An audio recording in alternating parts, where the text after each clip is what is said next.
Hello student, Tapovan group of school તરફથી આપ સૌનું હાર્દિક સ્વાગત છે. પ્રીવિયસ લેક્ચરમાં આપણે જે ક્વેશ્ચન ડિસ્કસ કરતા હતા તેમાં આગળ જોઈએ. વિકલિતના ઉપયોગના જે મેક્સિમા મિનિમા પરના એપ્લિકેશન બેઝ ક્વેશ્ચન છે તેમાં ક્વેશ્ચન છે કાટકોણ ત્રિકોણમાં કર્ણ પરના કોઈ એક બિંદુથી સામેની બાજુઓના લંબ અંતર અનુક્રમે એ અને બી છે. ઓકે,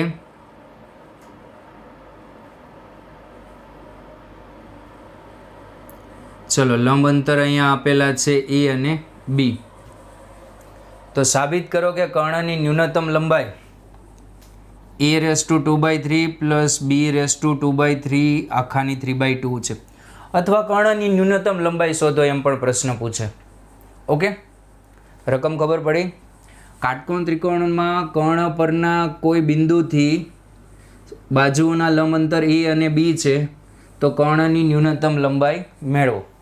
ચલો પહેલાં ત્રિકોણમાં વર્ણન લખી દઈ ABC. ઓકે, ચલો અહીંથી અહીંયા લંબપાદ આ M છે, આ N છે. ઓકે, ધારો કે કર્ણ પરના બિંદુ P થી બાજુ AB અને AC પરના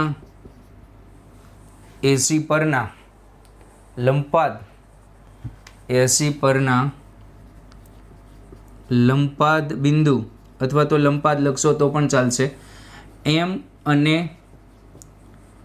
N છે. AC નહીં, અહીંયા આવશે BC. ઓકે, BC પરના લંબપાદ બિંદુ M અને N છે. ઓકે, અહીંથી અહીંયા આ લંબપાદ M છે. ચલો તો PM ઇક્વલ્સ ટુ A અને PN ઇક્વલ્સ ટુ B. મારે કર્ણની ન્યૂનતમ લંબાઈ જોતી છે. જેને ન્યૂનતમ લંબાઈ જોતી હોય તેનું મારે વિધેય બનાવવાનું. ઓકે, તો કર્ણની લંબાઈ એ પહેલાં આપણે થોડીક વસ્તુ મેળવી લઈએ. લંબાઈ એટલે AP પ્લસ PC થશે. ઓકે, AP પ્લસ PC માટે આકૃતિમાં માપખૂણો APM આને થીટા મૂકો. ઓકે, આને અહીંયા થીટા મૂકી દો તો આ પણ થીટા જ થાય. PCN માટે માપખૂણો PCN આ પણ થીટા જ થશે. ઓકે, હવે ત્રિકોણની વાત કરીએ. ત્રિકોણ AMPમાં ચલો આ AP જોતી છે, AP નું માપ જોતું છે, તો કયું વિધેય વાપરશું આપણે? cos યુઝ કરીએ. cos theta is equals two E/AP. Okay, આ બાજુ આવી જવી જોઈએ. આનું માપ તો એમનું તો ખબર નથી, તો AP is equals two A sec theta.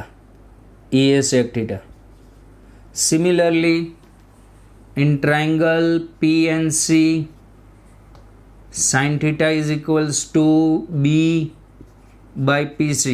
Okay, PC is equals to B cosec theta. હવે કર્ણની લંબાઈ લખીએ આપણે. કર્ણની લંબાઈ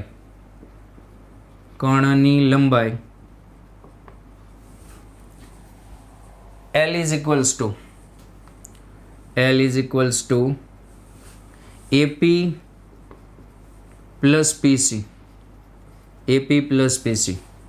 AP A sec theta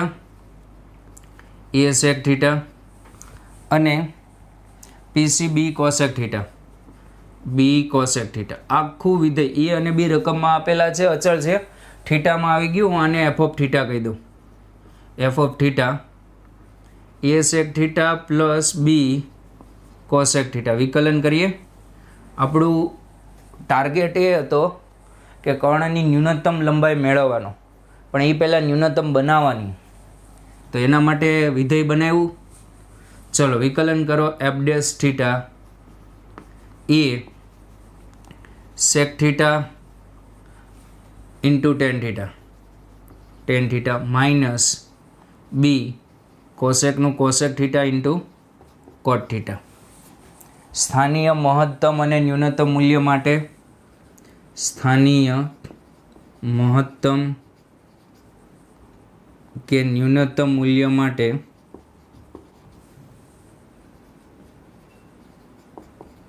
F dash theta 0. Okay, તો અહીંયા A sec theta into tan theta equals to શું થઈ જશે? B cosec theta into cot theta. Sine કોસમાં કન્વર્ટ કરીએ તો આ A sine theta upon cos square theta equals to B cos theta upon sine square theta. Cross multiply કરો તો tan cube theta is equals to અહીંયા sine cube upon cos cube, tan cube theta is equals to B by. Okay, theta is equals to tan inverse ઘનમૂળમાં એટલે કે બી by any 1/3. Okay, ચલો હવે બી અને એ ધન છે એટલે થીટા જે છે તે લઘુકોણ જ આવશે. અહીંયા થીટા લઘુકોણ જ છે, આકૃતિમાં દેખાય છે. ઓકે, એટલે પહેલા ચરણમાં છે. અહીંયા તમારે લખવું હોય તો એમ લખી શકો, જ્યારે થીટાની ધારણા કરી ત્યારે કાઉન્સમાં 0 લેસ દેન થીટા 0 અને π/2 વચ્ચે છે. ઓકે, દ્વિતીય વિકલિત એફ ડબલ ડેશ થીટા. ચલો અહીંયા એ સેક કોન્સ્ટન્ટ 10 નું સેક સ્ક્વેર એટલે એ સેક ક્યુબ થીટા. ઓકે, ચલો એ 10 કોન્સ્ટન્ટ અને સેકનું શું થાય? સેક ઇન્ટુ 10 એટલે 10 square theta into sec theta. Okay, ગુણાકારનો નિયમ લાગશે. પછી અહીંયા માઇનસ બી કોન્સ્ટન્ટ અને કોટનું થશે minus cosec square theta. Okay, તો અહીંયા આવશે plus b cosec cube theta. ચલો પછી કોટનું કરી દીધું. પછી કોટ કોન્સ્ટન્ટ અને કોસેકનું કોસેક ઇન્ટુ કોટ એટલે plus B cot square theta into cosec theta. Okay, છતાંય ચેક કરી લેજો તમારી રીતે. ચલો હવે દ્વિતીય વિકલન આવી ગયું, એમાં થીટા મૂકવાની જરૂર નથી. કારણ કે બધે પ્લસ છે અને થીટા લઘુકોણ છે એટલે બધું ધન જ આપવાનું છે. અહીંયા લખી દેવાનું theta 0 less than theta less than π/2 હોવાથી theta is equals to tan inverse B by A ની 1/3 આગળ એફ ડબલ ડેશ થીટા ધન મળે. કારણ કે બધું પ્લસ ને થીટા પણ પહેલા ચરણમાં બધું ધન જ આવવાનું છે. ઓકે, માટે થીટા ઇઝ ઇક્વલ્સ ટુ આ ધન મળે છે માટે લખવાનું કે theta is equals to tan inverse B by A ની 1/3 આગળ એફ એ સ્થાનીય ન્યૂનતમ મૂલ્ય ધરાવે છે. સ્થાનીય ન્યૂનતમ મૂલ્ય ધરાવે છે. ચલો હવે મેળવીએ કર્ણની ન્યૂનતમ લંબાઈ. ઓકે, કર્ણની ન્યૂનતમ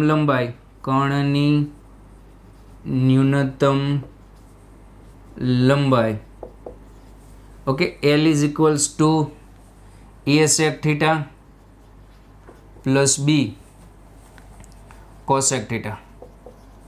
આને આ રીતે લખી શકાય a into root 1 plus tan square theta. અહીંથી કાટકોણ ત્રિકોણ બનાવી નાખો તો પણ ચાલે, ટેન થીટાની કિંમત તો છે જ ને તમારી પાસે. Plus B root 1 plus cot square theta. Okay, tan થીટાની કિંમત કેટલી છે? બી બાય એની 1/3 ઘાત. ટેન થીટાની કિંમત છે તમારી પાસે tan theta is equals to બીની 1/3 એની 1/3. ઓકે, અહીંયા મૂકી દઈએ એ ઇન બ્રેકેટ 1 પ્લસ બીની 2/3 એની 2/3 પ્લસ બી રૂટ 1 પ્લસ એની 2/3 કોટ છે એટલે વ્યસ્ત થઈ જાય બીની 2/3. ચલો લસા લઈ લો તો એ રૂટ એની 2/3 પ્લસ બીની 2/3 અને એની 2/3નું વર્ગમૂળ એની 1/3 પ્લસ બીની 2/3 પ્લસ એની 2/3 અને આનું વર્ગમૂળ બીની 1/3. ચલો વર્ગમૂળવાળું પદ કોમન, એની 2/3 પ્લસ બીની 2/3 કોમન, તો એ અપોન એની 1/3 પ્લસ બી અપોન બીની 1/3. તો અહીંયા એની 2/3 પ્લસ બીની 2/3 અને આ ઘાત થઈ જશે આધાર સરખા ઘાતાંકમાં બાદબાકી એટલે એની 2/3. અહીંયા આખાની કેટલી ઘાત થશે? આ હાફ વર્ગમૂળ છે એટલે 2/3 પ્લસ બીની 2/3. ઓકે, તો કાઉન્સની અંદર સરખું છે એટલે અહીંયા પણ ઘાતાંકમાં સરવાળો આ આખું અને અડધું એટલે ડોટ થઈ જાય.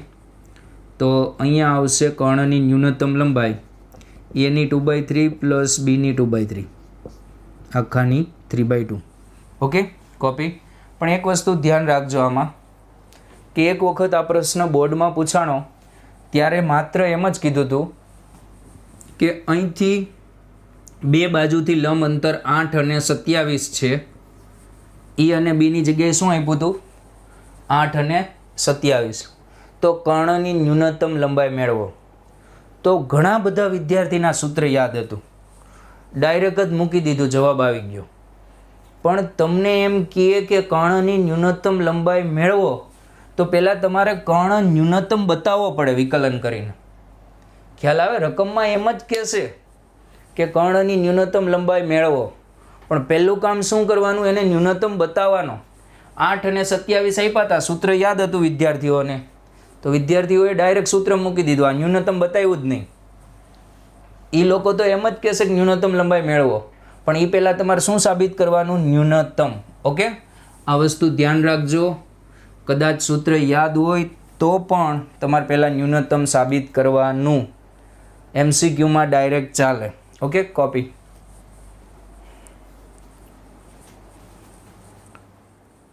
Okay student, next question. x² is equals two 2y પર 0,5 થી સૌથી નજીકનું બિંદુ મેળવો. નજીકનું બિંદુ મેળવો. ઓકે, બિંદુ તમારે મેળવવાનું છે વક્ર પર, કે જેનું આ વક્ર પર એવું બિંદુ મેળવવાનું કે જે આ બિંદુથી સૌથી નજીક હોય. સૌથી નજીક હોય એટલે અંતર ન્યૂનતમ થવું જોઈએ.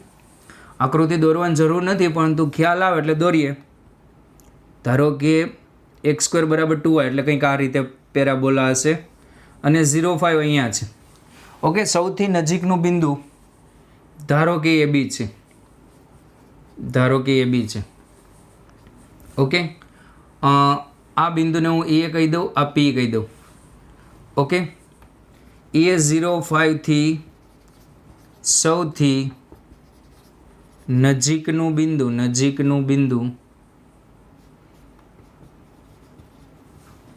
કોણ છે? PAB છે. ઓકે, હવે અંતર મેળવીએ. AP² A² plus B minus 5નો વર્ગ. હવે અહીંયા આ અંતર ન્યૂનતમ બતાવવાનું છે એટલે હું વર્ગ ન્યૂનતમ બતાવીશ અંતરનો, કારણ કે અંતર ન્યૂનતમ બતાવવા જશો તો લેન્ધી થશે, વર્ગમૂળ આવશે. ઓકે, ચલો તો અહીંયા પેલા બે ચલ છે, કોઈ એક ચલમાં લાવીએ. AB આના પર છે, મૂકી દો તો A² બરાબર શું થશે? 2B થશે. ઓકે, વક્ર પર જ હતું. તો અહીંયા A² બરાબર 2B plus B² minus 10B plus 25. Okay, ચલો એફ ઓફ બી શું થશે તમારું B square minus 8b plus 25. Okay, ચલો હવે સ્થાનીય મહત્તમ અને ન્યૂનતમ માટે વિકલન કરો. F dash B equals to 2b minus 8. Okay, સ્થાનીય મહત્તમ અને ન્યૂનતમ માટે સ્થાનીય મહત્તમ અને ન્યૂનતમ માટે એફ ડેશ બી બરાબર 0 લેતા. ઓકે, તો બી બરાબર કેટલા આવશે અહીંથી 4. B is equals to 4 check કરી લઈએ આપણે. એ સ્ક્વેર બરાબર 2b B square minus 10b plus 25 B square minus 8b plus 25. Okay, ready છે. ચલો બી બરાબર 4. બી બરાબર 4 દ્વિતીય વિકલનમાં મૂકો F double dash B. Okay, તો 2 એ ધન જ આવે છે માટે બી ઇઝ ઇક્વલ્સ ટુ 4 આગળ. બી બરાબર 4 આગળ. એફ એ સ્થાનીય ન્યૂનતમ મૂલ્ય ધરાવે છે. ઓકે, ચલો આપણે તો બિંદુ જોતું છે, ન્યૂનતમ અંતર નથી જોતું. તો બી 4 આવ્યા. Okay, B is equals to 4. તો અહીંયા એ સ્ક્વેર બરાબર 8 થશે. તો એ બરાબર પ્લસ 2√2 માઇનસ 2√2. એ બરાબર પ્લસ 2√2 માઇનસ 2√2. તો બિંદુ આવશે 2√2 4. ઓકે, અથવા માઇનસ 2√2 4 બિંદુ છે એટલે ચાલે. એક આ બાજુ આવે ને પેલી બાજુ આવશે. ચલો ઓકે, તો આ ટાઈપના પ્રશ્ન અમુક હું હોમવર્કમાં મોકલીશ, તમે ટ્રાય કરજો. અને અમુક ધારો કે આ ટાઈપના પ્રશ્ન પૂછાય તો આનો એરિયા યાદ રાખજો. A sin x plus b cos x નો વિસ્તાર. આમાં મહત્તમ ન્યૂનતમ કિંમત પૂછે તો વિસ્તાર થાય માઇનસ આરથી પ્લસ આર, કે જ્યાં આર બરાબર શું હોય અંડર રૂટ એ સ્ક્વેર પ્લસ બી સ્ક્વેર. ઓકે, ધારો કે આ ટાઈપનો પ્રશ્ન પૂછશે તમને કે 27ની સાઇન 2x ઘાત અને 81ની કોસ 2x ની મહત્તમ કિંમત મેળવો. તો તમે એક વિકલનથી પણ કરી શકો, પણ એ લેન્ધી થઈ જશે. આપણે આ ટેકનિકનો ઉપયોગ કરી જે ત્રિકોણમિતિમાં ભણ્યા હતા. ચલો 27ને શું લખાય 3નો ઘન. ઓકે, તો અહીંયા તમે લખી શકો 3ના ઘનની સાઇન 2x ઘાત. ઓકે, ઇન્ટુ 3ની 4 ઘાત કોસ 2x. તો અહીંયા 3ની 3 સાઇન 2x. 3ની ઘાત શું થશે જુઓ 3 સાઇન 2x અને અહીંયા 4 કોસ 2x. તો ઘાતાંકમાં સરવાળો થઈ જશે તો 3ની ઘાત થશે 3 sign 2x 4 cos 2x. Okay, હવે હું આની રેન્જ મેળવી લઉં. 3 sign 2x plus 4 cos 2x. આની રેન્જ શું થશે 4 કોસ 2xની રેન્જ? આની જે રેન્જ થશે તે -5 થી +5 થશે. કઈ રીતે? બી બરાબર 3, એ બરાબર 4, તો આર બરાબર કેટલા આવે 5. ઓકે, આર બરાબર અંડર રૂટ એ સ્ક્વેર પ્લસ બી સ્ક્વેર. તો આની મહત્તમ કિંમત આવશે 5 અહીંયા મૂકી દો 3ની 5 અને ન્યૂનતમ કિંમત આવશે 3ની -5. ઓકે, અથવા ઘણી વખત પ્રશ્ન આમ પણ પૂછે fx is equals two 40/4x² - 2x² + 1. Okay, અને એમ કહે કે fxની મહત્તમ કિંમત મેળવો. તો આવા કેસમાં તમારે શું કરવાનું? ડાયરેક્ટ વિકલન નહીં કરવા માંડવાનું, થોડું વિચારવાનું. આની ન્યૂનતમ મેળવી લેવાની. આ ન્યૂનતમ ક્યારે થાય છે? આ જ્યારે ન્યૂનતમ થાય ત્યારે જ fx મહત્તમ થાય. બાકી ડાયરેક્ટ વિકલન કરીને તમે મેળવવા જશો તો અઘરું પડી જશે. ઓકે, તો આવો કેસ તમારી સામે આવે તો આની તમારે ન્યૂનતમ મેળવી લેવાની છેદની, એટલે fx મહત્તમ થઈ જાય. અને fxની ન્યૂનતમ પૂછે તો આની મહત્તમ મેળવી લેવાની. Okay, copy.